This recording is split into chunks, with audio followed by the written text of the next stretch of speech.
বুম্বা বুম্বা এতদিন পর বাড়ি থেকে ফিরলাম কেন? আমার লেখাগুলো কি কোনো ওয়েট নেই? ওই দিশে দিশে কাগজে কি কোনো ওয়েট নেই নাকি? বুম্বা এই হারাম দাদা করবি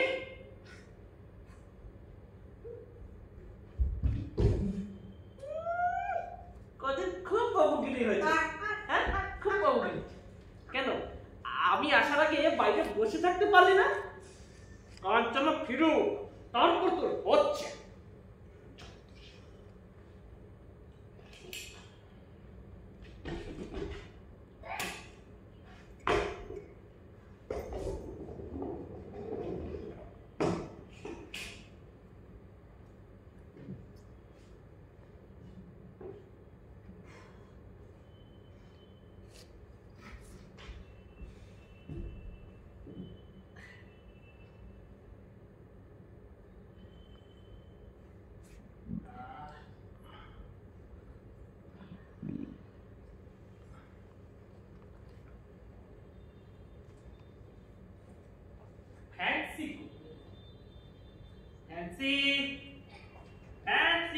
ফ্যান্সি মারা গেছে।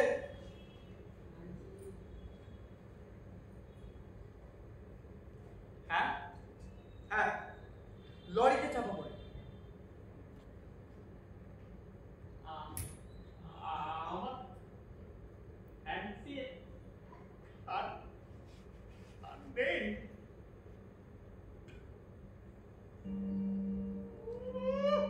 কাদার বেলায় ফ্যান্সি ফ্যান্সি আর কাজ করার বেলায় বুম্বা। আমি কত দিকে আমার সামলাবো গো? রান্নার মাসির সঙ্গে বিকেলে পার্কে খেলতে গিয়েছিল, ফেরার পথে লরিতে চাপা পড়ে। আর বলিস না, আর বলিস না রে গাধা। ও যে কাঞ্চনা ফ্যান্সি, কাঞ্চনার মরণের মালিক। হংকং থেকে ফিরলে কি বলবো কাঞ্চনাকে? তোর কি এতটুকু রেসপন্সিবিলিটি নেই? একটা সামান্য কুকুরকে সামনে রাখতে পারলি না? আমার বাড়িতে পা দিতে না দিতেই মৃত্যু সম্ভব। আর তোকে খবরটা পেয়ে যদি আমার হাত থেকে কেউ ভূত কোথাকা। কি করে মৃত্যু সংবাদ দেব তুমি বলে দাও। একটু একটু করে দিবি, কিন্তু দিবি না। আমি একটু একটু করে বুঝবো, বুঝবো কিন্তু বুঝবো না। খেলিয়ে খেলিয়ে বলতে পারতিস না। জানো তো ফ্যান্সির মাথাটা না লরিতে চাপা পড়ে থেতলে গিয়েছিল।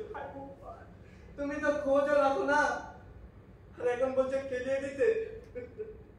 বেশ বেশ, তবে বলো কি করে খেলাবো? আরে উঠবুক একটা, প্রথমে একটা প্লটের বিস্তার করবি তো। বেশ সাসপেন্স ভাবে বলতে পারতিস। প্লট আবার কি? এটাও জানিস না? এতদিন ধরে আমার মতন লেখকের সঙ্গে এই বাড়িতে থাকিস, নাকি এতটুকু গুণ নেই তোর মধ্যে? আরে প্লট বানাতে এই লোকটি মাস্টার রে। তুমি বলতে পারতিস আমাদের ছোট্ট ফ্যান্সি ফুল বাগান লাল বেলুন দিয়ে খেলা করছে। ফ্যান্সি বেলুন নিয়ে খেললে মরবে কি করে? মরবে না, ফ্যান্সি মরবে না, তখন শুধু খেলবে।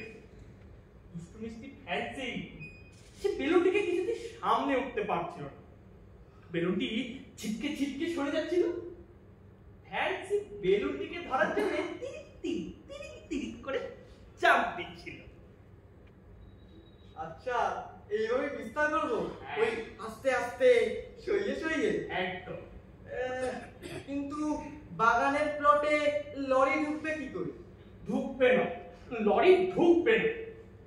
লরি না ঢুকলে ফ্যান্সি মরবে কি করে? চাপা পড়বেই বা কিসে? ঢুকবে ঝড়। ঝড়? বিরাট একটা ঝড়। ফ্যান্সির ওই লাল বেলুনটি ফ্যান্সি নাগাল কাটিয়ে শূন্যে উঠতে লাগলো। ফ্যান্সি বেলুনটিকে ধরার জন্য জাম্প দিতে লাগলো। জাম্প দিতে দিতে পাখির টুককে রাস্তায় গিয়ে বললো, তখনই লরি চাপা পড়লো। তাড়াহুড়ো করছিস কেন রে? আরে মৃত্যুর ব্যাপারে তড়ি ঘড়ি করে কাঁচা লেখক, গল্পটাকে আর একটু বাড়তে দে। তারপর ফ্যান্সি চাকার নিচে পড়তে পড়তে ছুটলো। এবার ফ্যান্সি ছুটছে, ফ্যান্সি পিছু পিছু লরিও ছুটছে, ফ্যান্সি ছুটছে, ফ্যান্সি পিছু পিছু লরিও ছুটছে। লরি কি করে ফ্যান্সির পেছনে ছুটে গো?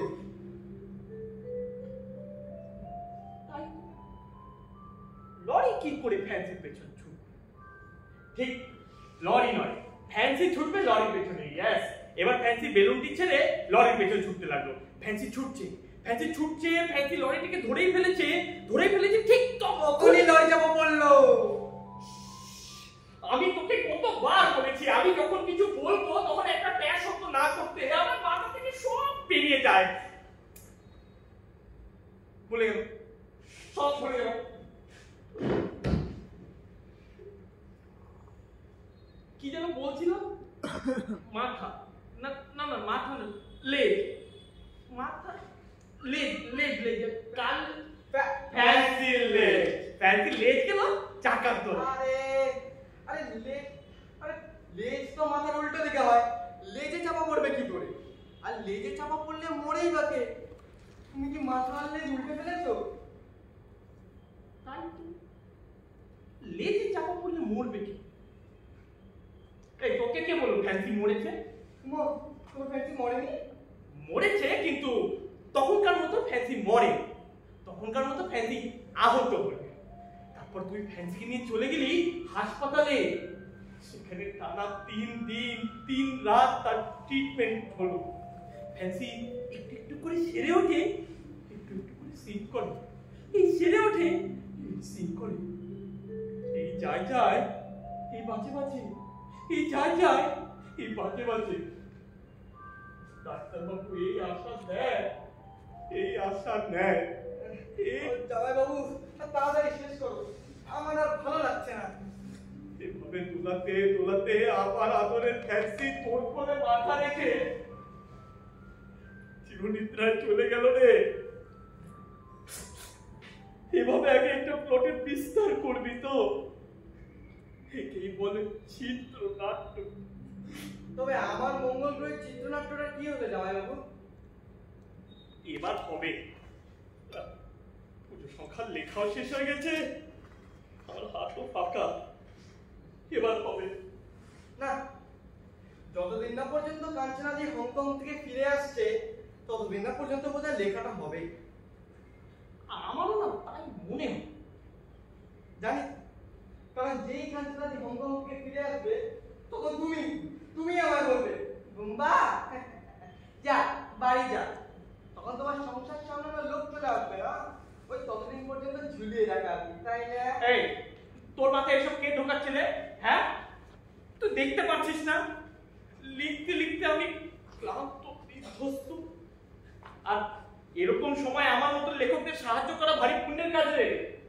যা যা, আমার জন্য চা করে নিয়ে যা। আর শোন, আমার ন্যান্সি কেমন আছে? আমার ন্যান্সি দাইমা, রোজ তাকে দুবেলা দুধ ভাত দিতিস তো? রোজ দিতাম।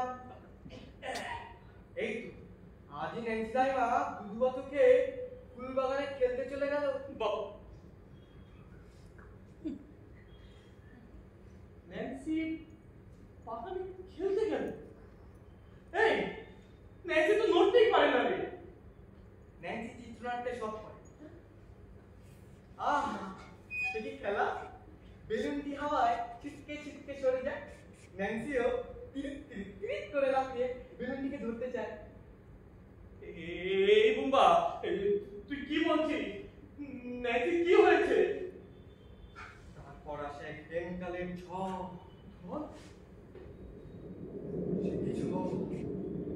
বেলুনটি সেই মুহূর্তে আকাশমুখো হয়ে ন্যান্সি নিজের সমস্ত রকমের বাতের ব্যথা ভুলে কোমরে কাপড় বেঁধে বেলুনটিকে ধরার জন্য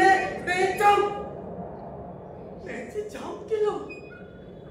জাম্পটা না অলিম্পিকের মতো। তারপর জাম্পের পর জাম্প, লং জাম্প দিয়ে পাতিল টপকে রাস্তা।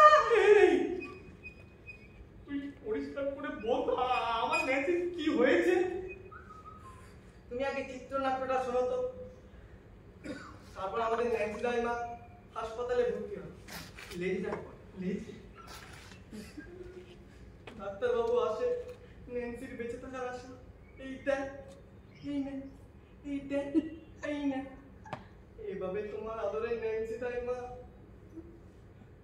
আর বলিস না, আর বলিস না রে।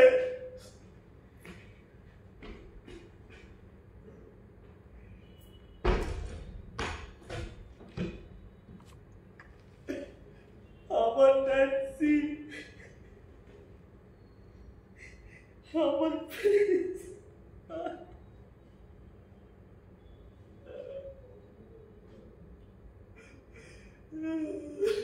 আমার ন্যান্সি। এই তো বেরিয়েছি। দাদা, ও দাদা, আরাম দাদা। দাদা, এই যে টাকাটা, এই যে অ্যাডভান্সটা। দাদা, দাদা, আমি কেশব, কোহিমার কেশব কাবাসি। আপনি তো গেলেন না, সেই জন্য নৈবেদ্য সাজিয়ে এনেছি। দেশের এক কোণে পড়ে থাকা প্রবাসী বঙ্গভাষা প্রেমীদের অর্ঘ্য। এই যে আপনার প্রতিকৃতি, ধরুন, নিন। আপনার যে পাসপোর্ট সাইজ ছবিটি, সেটাকে এনলার্জ করে দিয়েছি। দেখে বলুন তো দাদা কেমন হয়েছে। বাহ, আরে লেখাও শেষ হলো, অর্ঘও পেয়ে গেলে। তবে এবার আমি চলি। কিন্তু হ্যাঁ, এইবার তোমার সাথে থেকে আমার ভারী লাভ হলো। এই চিত্রনাট্যটা কি করে বানাতে হয় তা আমি শিখে ফেললাম। এরপরে তোমার আর দরকার হবে না, আমি নিজেই বানিয়ে নিতে পারবো। এটা তুমি রাখো, সাইড প্লিজ। আর ছবি কই?